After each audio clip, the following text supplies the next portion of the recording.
नमस्कार, जेके प्राइम में आपका स्वागत है। मैं हूं विनोद कुमार। देश के राष्ट्रपति इन दिनों यूटी, लद्दाख और जम्मू कश्मीर के दौरे पर है। 2 दिवसीय दौरा है और इम्पोर्टेंट बात यह है कि आपने इस दौरे के दौरान ज्यादा से ज्यादा समय वो सेना के जवानों के साथ गुजारेंगे, अधिकारियों के साथ गुजारेंगे। बड़ी बात यह है कि पहली मर्तबा दशहरा वो द्रास में मनाएंगे। आमूमन दिल्ली में जो प्रमुख समारोह होता है उसमें राष्ट्रपति मौजूद रहते हैं, लेकिन इस बार इन्होंने फैसला लिया है, रामनाथ कोविंद जो देश के प्रेसिडेंट हैं, कि वो द्रास में जो स्मारक है, वहां पर शहीद स्मारक, वहां पर बैठ करके दशहरा मनाएंगे और जवानों के साथ मिलेंगे। आज उन्होंने उधमपुर में भी मुलाकात की, उत्तरी कमान के जो मुख्यालय है वहां पर गए और वहां पर उन्होंने मुलाकात की और उनका लेह में जोरदार तरीके से स्वागत किया गया, गार्ड ऑफ ऑनर दिया गया। और बड़ी बात यह है कि जब जवानों में प्रेसिडेंट रहते हैं, कंट्री के प्रेसिडेंट रहते हैं, तो जवानों का मनोबल और भी बढ़ जाता है। जो परिस्थितियां इस वक्त वहां पर बनी हुई हैं, हम सब जानते हैं कि चाइना और इंडिया के बीच में गतिरोध बरकरार है और इस गतिरोध को समाप्त करने के लिए परस्पर कोशिशें चलती जा रही हैं, लेकिन अभी तक कोई वे आउट नहीं निकला है और ना ही गतिरोध समाप्त हुआ है। लेकिन इस गतिरोध के बीच में प्रेसिडेंट का आना बड़ा अहम लगता है।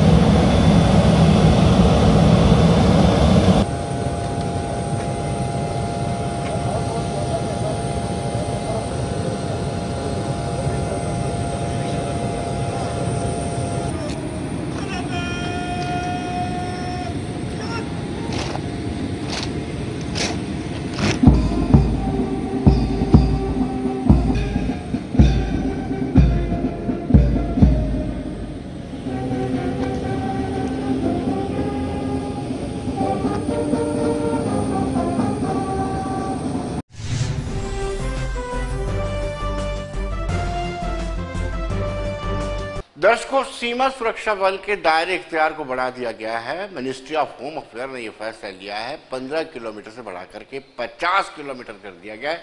हम अक्सर देखते हैं कि कहीं ना कहीं आए दिन नार्को टेररिज्म को पाकिस्तान बढ़ावा दे रहा है। उसको नार्को टेररिज्म और साथ ही साथ में घुसपैठ को रोकने के लिए ये दायरे इख्तियार जो है बढ़ाए गए हैं। अगर हम डिफेंस एक्सपर्ट्स की बात करें, कर्नल मल्होत्रा की बात करें, तो उनका कहना है कि बड़ा जरूरी हो गया था। ये स्ट्रेटेजिकल मूव है। जिस तरीके से लगातार तस्करी बढ़ रही है, नशा बढ़ रहा है, बॉर्डर पे बहुत ज्यादा ड्रोन के माध्यम से हथियार फेंके जा रहे हैं, ये दायरे इख्तियार यानी उनकी जो जुडिक्शन है उसको बढ़ाया जाना बड़ा इंपॉर्टेंट था।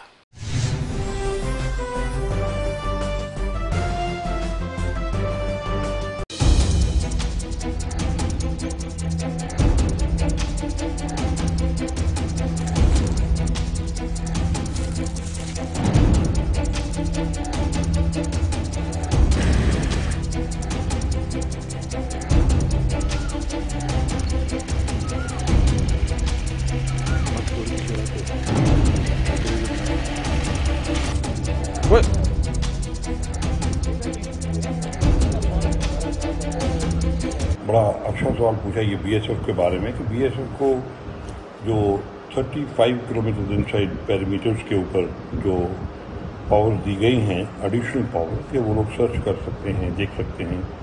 अगर आप थोड़ी 2-3 महीने या 4 महीने 6 महीने पीछे अपने आप को ले जाएं तो आप देखेंगे कि जो ड्रग्स की तस्करी है वो बहुत ही ज़्यादा लेवल पर हो रही है और ड्रग्स की तस्करी ड्रोन से भी की जा रही है, ड्रोन की मदद भी ली जा रही है और कैरियर की मदद भी ली जा रही है। आपने देखा है कि पीछे 33 करोड़ रुपए की ड्रग्स की जो हैं, जो कंसाइनमेंट हैं, वो पकड़ी गई। यानी कि सडनली ड्रग्स जो हैं बड़े हाई लेवल पे जो इनकी मूवमेंट जो है वो शुरू हो गई। कुछ देखिए कि हाँ, अफ़गानिस्तान की तरफ भी आपका ध्यान जाएगा क्योंकि तालिबान जो हैं उनका जो पूरा जो आमदनी का ज़रिया था वो ड्रग्स ही है। तो वो डेफिनेटली चाहेंगे क्योंकि हिंदुस्तान भी एक मार्केट है और हिंदुस्तान के थ्रू बाहर जाना भी एक बड़ी भारी एक रूट मार्केट है, जिसके रूट के थ्रू हिंदुस्तान रूट के थ्रू बाहर भेजा जा सकता है। तो इसमें बढ़ोतरी बड़ी ज़बरदस्त हुई है। इस बढ़ोतरी को देखते हुए गवर्नमेंट ने ये डेफिनेटली एक ठीक फैसला लिया है।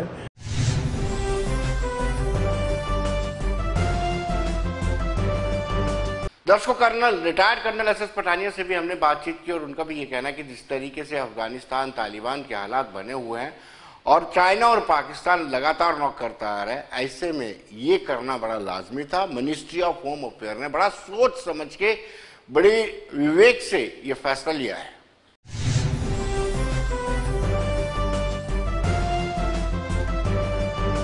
मिनिस्ट्री ऑफ होम अफेयर ने एक नोटिफिकेशन के जरिए बीएसएफ की जो सीजर, सर्च और अरेस्ट की पावर है, प्लस उनकी जो जुरिसडिक्शन है ऑपरेट करने की, उसमें कुछ चेंजेस किए हैं।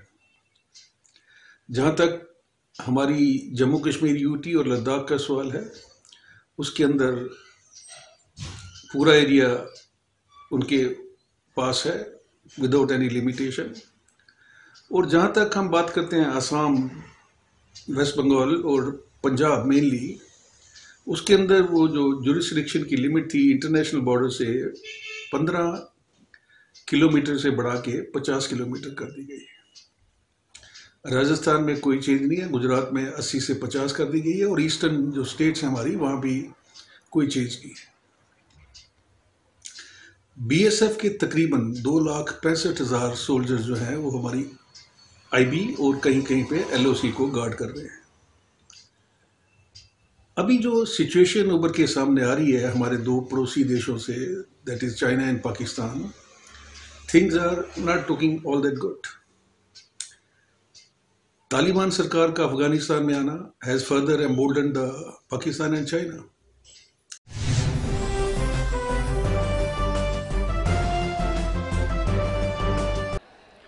रिटायर्ड कर्नल वीके साही भी मानते हैं कि ये पहले किया जाना चाहिए था, देर आए दुरुस्त है, ये बड़ा इंपॉर्टेंट है। आप 50 किलोमीटर के दायरे में आप फिस्किंग भी कर सकते हो, तलाशी भी ले सकते हो, और जो लगातार मामले बढ़ते जा रहे हैं, जिस तरीके से पाकिस्तान लगातार छद्म युद्ध छेड़े हुए, ये लाजमी है।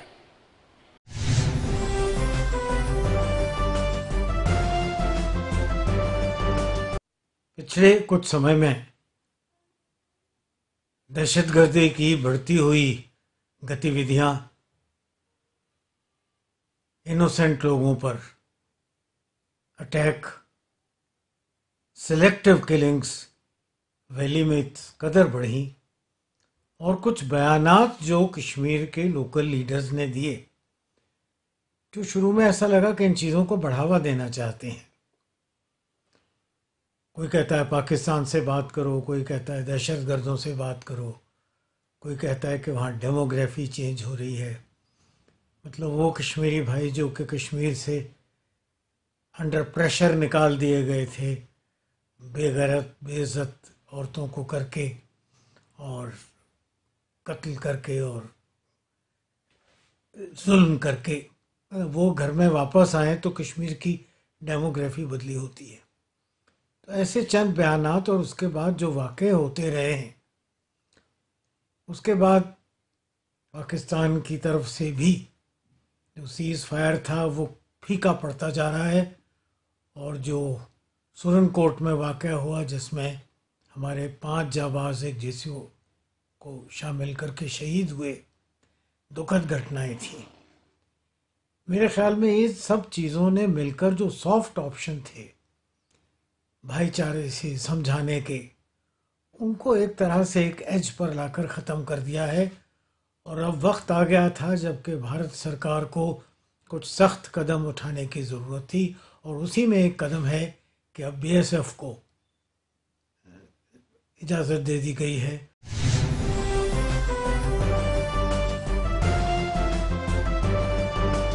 दर्शकों, पीडीपी अध्यक्षा महबूबा मुफ्ती की बयानबाजी को मुस्लिम राष्ट्रीय मंच ने कहीं ना कहीं कहा कि ये अपनी जगह को तलाशने के लिए इस तरह की बयानबाजी कर रहे हैं। लेकिन हमने जब पॉलिटिकल प्रतिक्रिया जानना चाहिए, तो कहीं ना कहीं कांग्रेस का ये कहना है कि मुस्लिम राष्ट्रीय मंच जो है ये राष्ट्रीय स्वयंसेवक संघ का है, तो लिहाजा ये जवाब उनको देना होगा।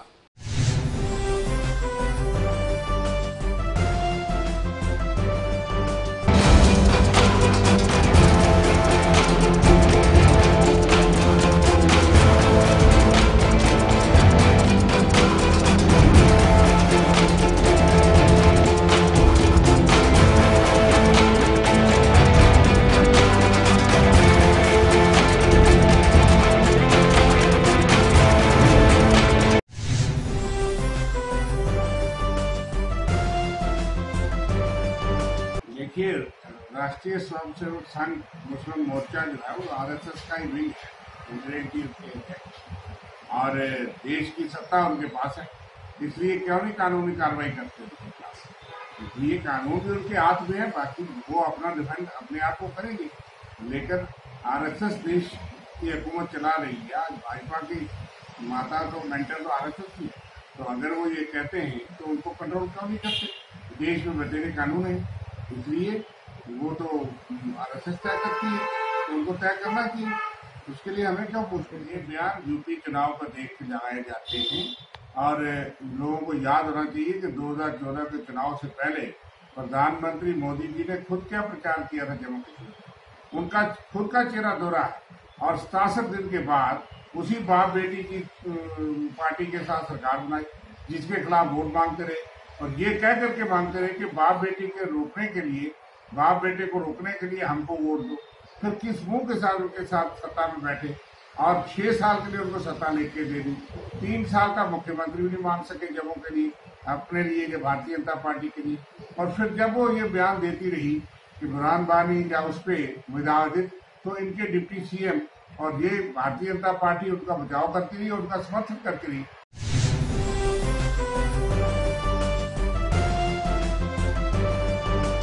दर्शकों, पीडीपी के नेता एडवोकेट कुरैशी भी मानते हैं कि ये एक सोची समझी बयानबाजी है, और जो मुस्लिम राष्ट्रीय मंच है वो राष्ट्रीय स्वयंसेवक संघ का हिस्सा है, लिहाजा ये डेलिब्रेटली इस तरह की बयानबाजी की जा रही है।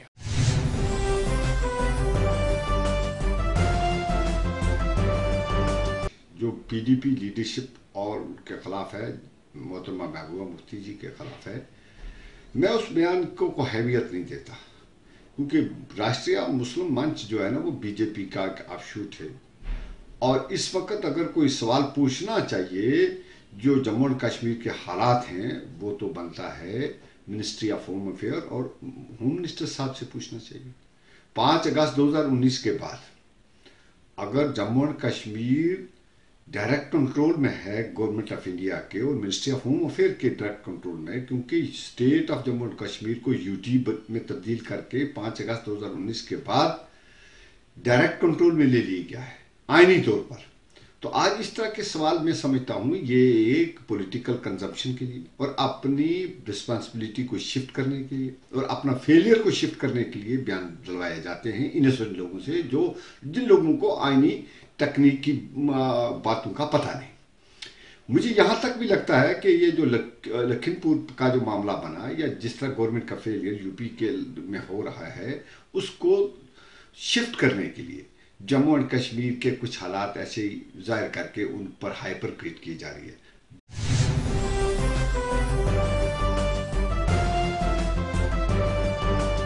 दर्शकों, अगर भारतीय जनता पार्टी की बात करें तो भारतीय जनता पार्टी का कहना है कि ये डबल स्टैंडर्ड है सुर्खियों में बने रहने के लिए। महबूबा मुफ्ती समेत बहुत सारे ऐसे लीडर हैं जो इस तरह की बयानबाजी करते हैं ताकि उनको समाज में कहीं स्पेस मिल सके। डबल स्टैंडर्ड नहीं चलेगा।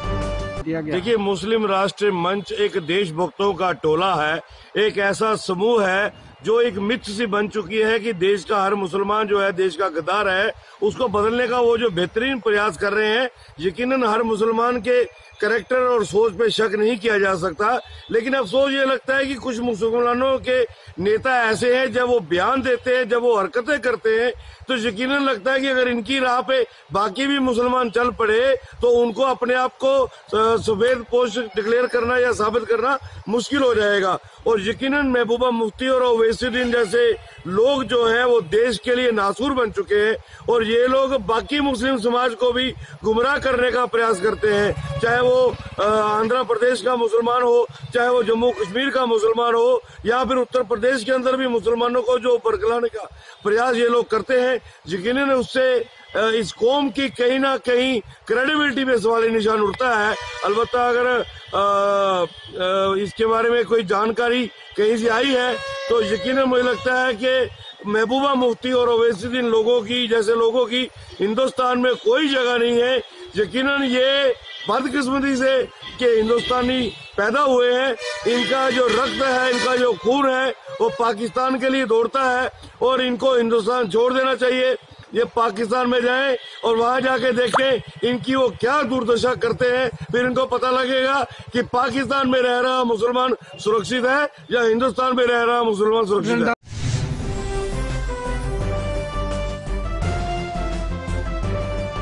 दर्शकों, अपनी पार्टी की बात करें तो अपनी पार्टी के नेता मनजीत सिंह का कहना है कि अगर वाकई में सरकार को लगता है कि ये बयान आपत्तिजनक है तो सरकार को कानूनी और संविधान के दायरे में रहकर के सख्त से सख्त कार्रवाई करनी चाहिए।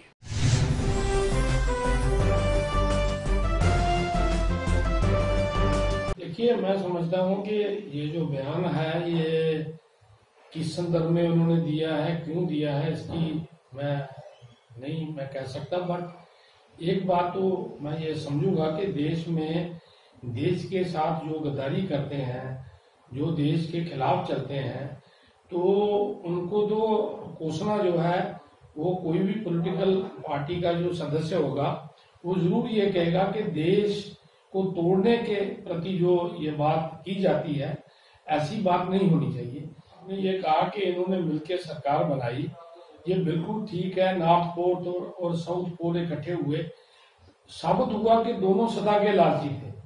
भारतीय जनता पार्टी उनके खिलाफ प्रचार करती थी, बाप बेटी ने लूटा, बाप बेटे ने लूटा। फिर लूटने वालों के साथ ही 3 साल जो है वो मिलकर सरकार बनाई, तो लोगों में इनके चेहरे जो हैं वो सामने आ गए। आज यहाँ ये कोई बात करते हैं जम्मू में तो लोग समझते हैं भैया आपने इन लोगों के साथ तो मिलकर सरकार बनाई है। अब जम्मू के लोगों को आप गुमराह करने के लिए इस किस्म की स्टेटमेंट दे रहे हो, ये मैं समझता हूँ कि अच्छी बात नहीं है। और अगर कोई गद्दारी कर रहा है तो आपके पास एजेंसियां हैं, आप उस पर कार्रवाई करो।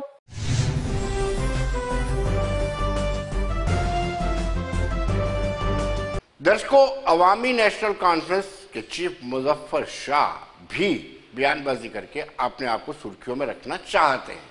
आज उन्होंने बाकायदा प्रेस कॉन्फ्रेंस की और प्रेस कॉन्फ्रेंस में एतराज जाहिर किया कि जो धरपकड़ की जा रही है, रैंडम अरेस्टिंग की जा रही है, फ्रिस्किंग की जा रही है, उनका ये कहना है वो भी हमदर्दी लूटना चाहते हैं। जिस तरीके से वो मुफ्ती लोगों की हमदर्दी जुटाने का प्रयास कर रही, वैसे ही मुजफ्फर शाह अवामी नेशनल कॉन्फ्रेंस उन्होंने भी आज स्टेटमेंट दिया कि यह गलत है, रैंडम चेकिंग गलत है, रैंडम अरेस्टिंग गलत है, फ्रिस्किंग गलत है। आइए देखते क्या कहना है।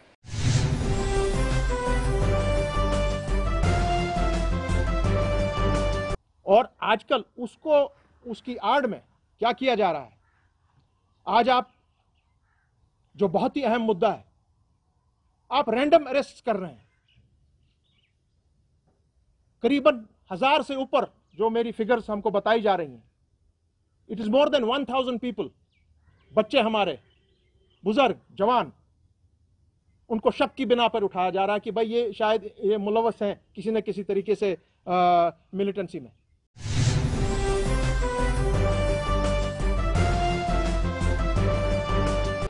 दर्शकों, उनका कहना है कि कश्मीर की आवाम, जम्मू कश्मीर की आवाम देश की आवाम से नाराज नहीं है, देश की सरकारों की पॉलिसियों, नीतियों से वो खफा है। जिस तरीके से केंद्र सरकार की नीतियां हैं उसको लेकर के लोगों में नाराजगी है।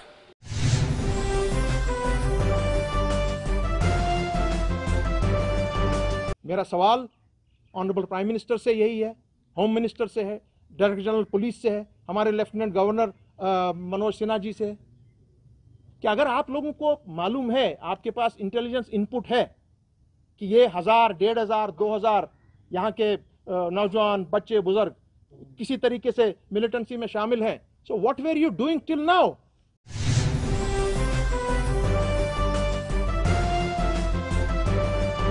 मुजफ्फर शाह को एम्प्लॉइज की भी बड़ी चिंता है, डेडवुड को नहीं करार देना चाहते, वो चाहते हैं कि डेडवुड ना हो। उन्होंने कहा कि ऐसी लिस्ट बनने जा रही है, एक मरतबा फिर डेडवुड एम्प्लॉइज को बाहर निकाला जाएगा। उनका कहना है कि ट्रेड यूनियन को भी बंद करने का प्रयास किया जा रहा है।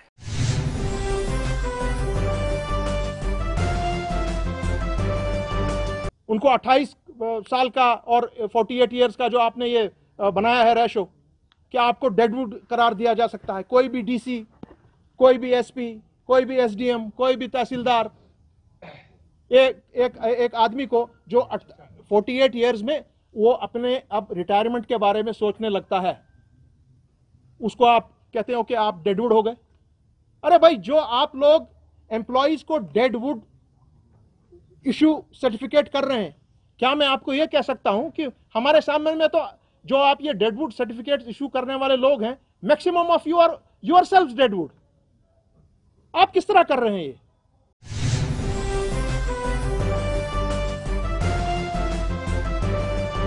दर्शकों, कश्मीरी विस्थापित पंडितों की जमीन पर जो अवैध कब्जा है, उस कब्जे को छुड़ाया जाए या सरकार उस कब्जे को छुड़ाने में मदद करे, ये भी अवामी नेशनल कॉन्फ्रेंस को गवारा नहीं है। उन्होंने इसका विरोध किया है। उन्होंने कहा कि इसकी आड़ में कुछ और ही गेम चल रही है।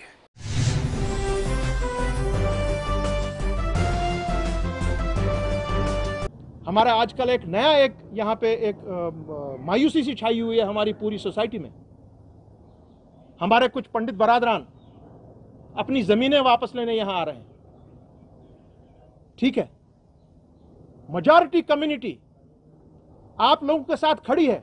अगर आपके साथ किसी ने नाइंसाफी की है मेजॉरिटी कम्युनिटी में, अगर आप लोगों की किसी ने जमीन ली है जबरदस्ती, एनक्रोचमेंट की है, मगर आप उन लोगों पर भी नजर डालिए जो इस चीज का नाजायज फायदा उठा रहे हैं।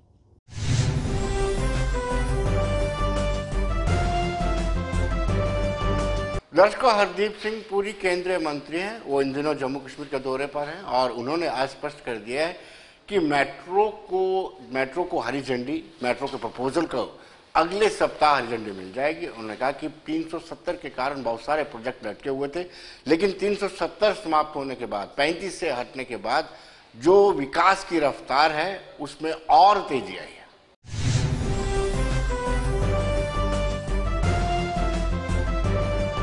रिप्रेजेंटेटिव एमपी साहब मुझसे पूछ रहे थे कि वो मेट्रो रेल का क्या हुआ। वो मुझे मिलते हैं, मुझे याद करवाते रहते हैं, तो मैंने उनको धीरे से कहा, मैंने कहा अगले हफ्ते तक हम अप्रूव कर देंगे।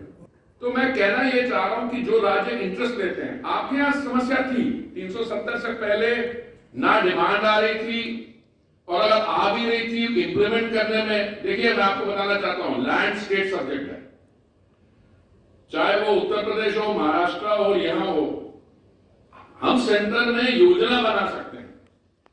सेंटर की योजना बनाने के बाद आप डिमांड हम हमारे लिए भेजें, हमारे पास भेजेंगे, उसको हम अप्रूव करेंगे। आपके जो ऑफिशियल्स हो हमारे ऑफिशियल्स के साथ कांटेक्ट में रहेंगे।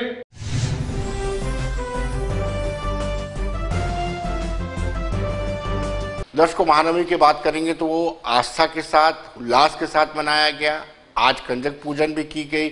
आज खेतरी, जिसको हम साख कहते हैं अपने लोकल भाषा में, उसका भी विसर्जन किया गया। लेकिन बड़ी अहम बात है कि श्रीनगर में भी महानवमी को मनाया गया।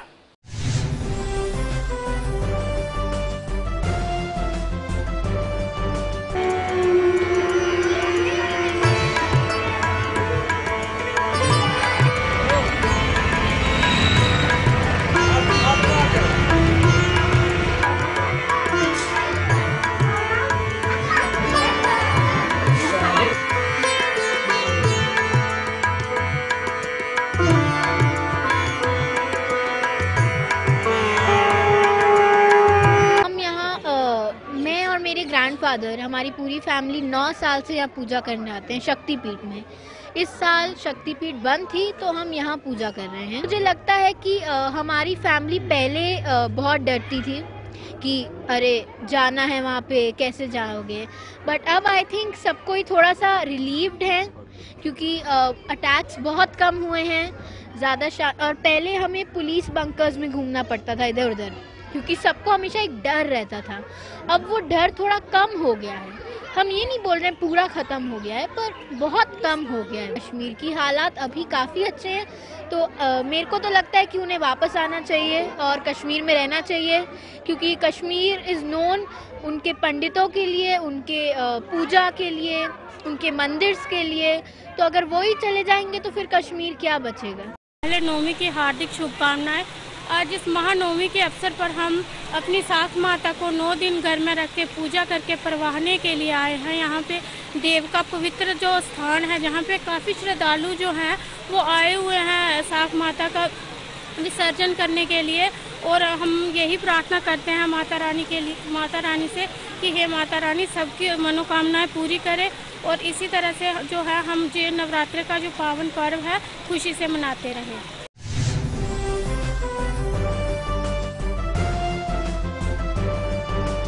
दर्शकों, भद्रवाह में भी ऐसा ही एक मंदिर में कार्यक्रम का आयोजन किया गया। कोसों दूर पैदल चलने के बाद लोग इस भक्त जो है इस मंदिर में पहुंचे।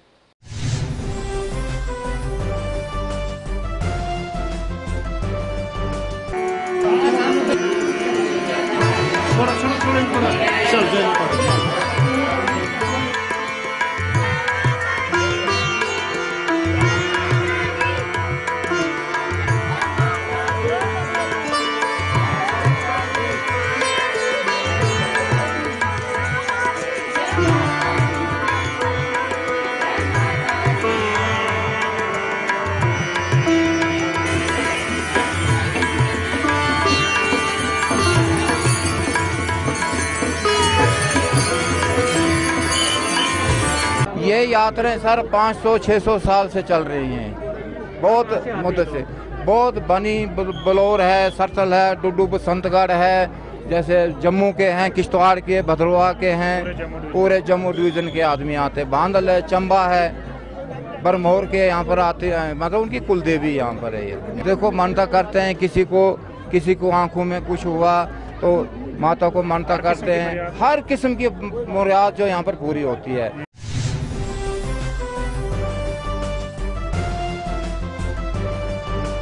तो दर्शकों, बने रहिए देश दुनिया की खबरों के लिए। मुझे दीजिए इजाजत।